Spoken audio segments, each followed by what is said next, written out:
நண்பா வணக்கம். இந்த கீழே ஒருத்தருக்கா பாத்தீங்களா அந்த போட்டோல, இவர் என்ன ரகம், என்ன மாதிரி ஒரு வெரைட்டி, என்னமே புரிஞ்சுக்க முடியாது, யாராலையும் புரிஞ்சுக்க முடியாது.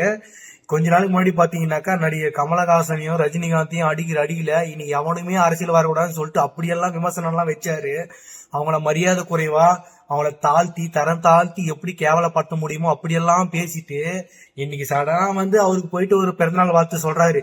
சரி, வாழ்த்து சொல்றது ஒண்ணும் தப்பு இல்ல. ஆனா இதுலயும் ஒரு அரசியல் இருக்குது. என்னன்னு பாத்தீங்கன்னா, இந்த ரஜினி ரசிகர்களோட ஓட்டெல்லாம் அவருக்கு கிடைக்கும். இவர் நம்ம கூட போட்டோ எடுத்தாக இவங்களோட ரசிகர் எல்லாம் அவங்களுக்கு சேர்ந்து சப்போர்ட் பண்ணுவாங்கன்னு சொல்லிட்டு ஓட்டு வாங்க போயிட்டு இருக்காரு. ஐயோ, மக்கள் மாத்தி மாத்தி மாத்தி மாத்தி அண்ணன்றது தம்பின்றது.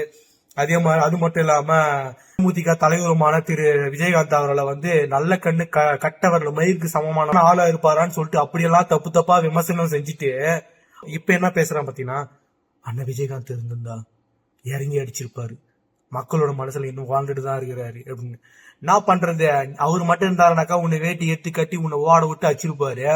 இந்த மாதிரி மக்களுக்கு மத்தியில தப்பான விமர்சனங்களையும் பொய்யான வதந்திகளையும் பரப்பி பரப்பி பரப்பி எல்லாருடைய ஓட்டு வாங்கலாம்னு சொல்லிட்டு நினைக்கிறேன். நீ காலத்துக்கு கத்தினதான் இருக்கணும், ஜெயிக்கவே முடியாது.